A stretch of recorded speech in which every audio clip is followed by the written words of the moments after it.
there. Adam Chambers is the conservative international trade critic. Appreciate your time, sir. Nice to see you. Thanks, JP. Prime Minister Mark Carney has returned from his European tour, part of his government's efforts to diversify Canadian trade beyond the U.S. But conservatives say they're not seeing any concrete results from these actions and that Carney hasn't lived up to his campaign promises to Canadians. He campaigned on, we'll have our elbows up, we're going to drop our gloves when someone challenges us. But every single decision that Prime Minister Carney has made since the campaign has been completely the opposite. He has given many concessions to the Americans, yet it is unclear whether we've gotten anything in return.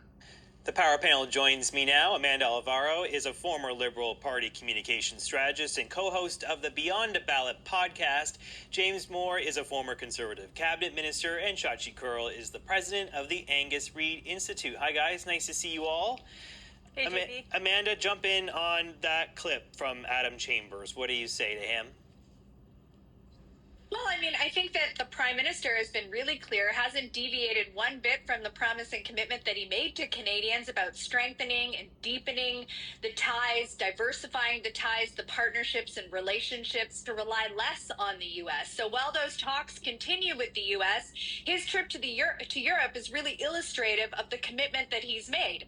And that's to look at some of our strategic ties in areas like security, defense, trade, resource sectors, develop and build those global partnerships during this really shifting geopolitical dynamic and time. So, I think it's a small-minded approach when you think that we should just take the lame duck, we should sit idly by and wait for the U.S. trade negotiations with somebody who is completely unpredictable and not get out into the world and look at strengthening and deepening the ties the way that he has. And the proof is in the pudding. Whether it's the security commitments in Ukraine or the deepened ties in Poland, in trade, cybersecurity, clean energy, or looking at potential energy partnerships with Germany, like all of the things that happened this week was really illustrative and really promotes the commitment that he's made to Canadians. Yeah, James, I take the point that we don't really have a lot of concrete details on what was accomplished this week, but it's not like nothing was accomplished. We certainly have a better relationship with Germany, Poland, and Latvia than we did at the start of the week, right? This trip was fairly successful from that point of view. And then if you're a proponent of liquefied natural gas, you have to be feeling better about the prospects of that in this country based on the comments from the Prime Minister and Tim Hodgson, the Natural Resources Minister. They're saying there's enormous possibilities there after meeting with the Europeans. What's your assessment of this trip?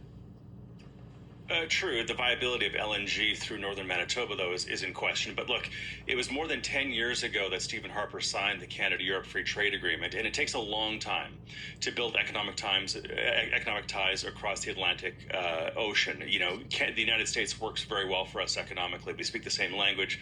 North-south infrastructure routes have existed for a long time, business supply chains, all that stuff.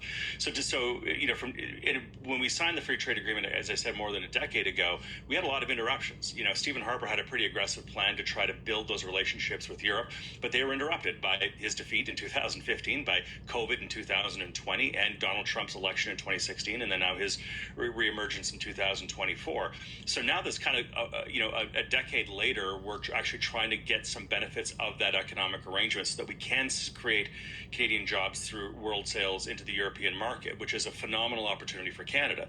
But Adam Chambers is right about the short-term reality that Canadians are starting to get increasingly anxious and nervous about the Canada-U.S. relationship. And the Prime Minister has an obligation to build out our relationship with Europe, and that's good. But I think Canadians are increasingly worried and anxious about what's going on with the United States and wanting to see some deliverables and some action. I imagine the Prime Minister will probably have some announcements very soon about some projects that are going to be good for the country. But this balance between the Canada-U.S. relationship, the Canada-Europe relationship, is a tough one for any Prime Minister to manage, but it's right for the opposition to raise appropriate questions.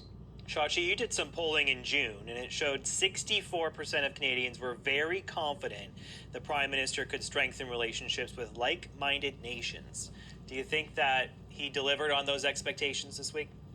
Well, I think what Canadians expect now is some homework to be turned in, some things that demonstrate, they were quite happy at the beginning of the summer, JP, to give him this summer to get a plan together, and that plan didn't just include oil and gas, but it did include that. It included diversifying and trying to find new trading partners. It talked about finding new markets for our resources. His words, he wanted to build, baby, build. Oh, and there's that little thing called a budget that is still due. So, it's like when you're in one of these, we're heading into back to school season, when you're in one of these, masochistic over the summer English programs and your teacher gives you all the books, and now it's the last week of August and you're desperately trying to get all your book reports in.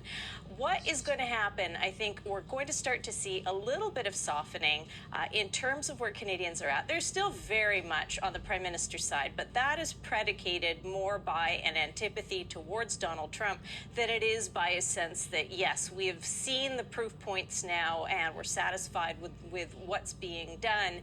And it's really hard when you're in government because incremental work isn't always as satisfying as saying, here's the thing, it's all done, it's gift wrapped, it's delivered. So it's going to get more challenging for the Prime Minister as we come back and as Parliament resumes, and as you have a rejuvenated opposition leader who's going to really try to put the feet to the the fire to the feet of the Prime Minister and basically say, hey, what have you done? And, we need to see more than words at this point. So, two things can be true at the same time. He has done some work, but at the same time, I think there's going to be pressure, a lot more pressure to see things completed. Amanda, how do you feel about the state of Canada-U.S. talks? We know that Dominic LeBlanc, the U.S. Trade Minister, was in Washington. He had some productive conversations with his American counterpart. But he did leave a little early, right? He left on Wednesday instead of yesterday. Do you think that is a reason to be worried?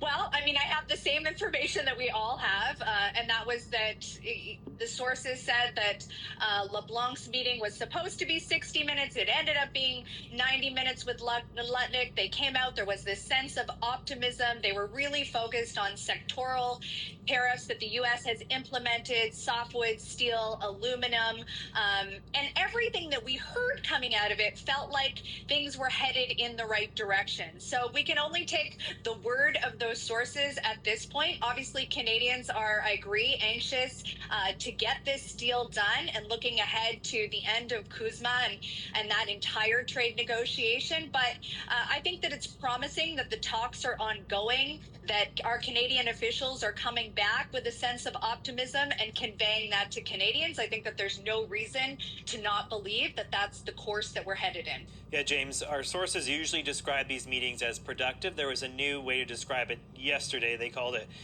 they're leaving Washington with prudent optimism about where things are at with the Americans.